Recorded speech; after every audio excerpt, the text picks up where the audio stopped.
Hey everyone, welcome back. In this video, I'll be showing you guys how to fix a Wise account that is temporarily blocked. First, understand that this usually happens due to multiple incorrect login attempts or unusual activities.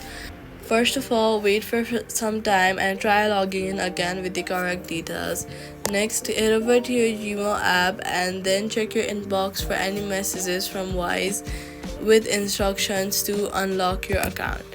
Then, in some cases, you may need to complete identity verification to restore access. Now, avoid repeated login attempts as this can extend the lock period. If your account remains locked, contact Wise support and provide the required information. They may ask you to verify your identity using official documents.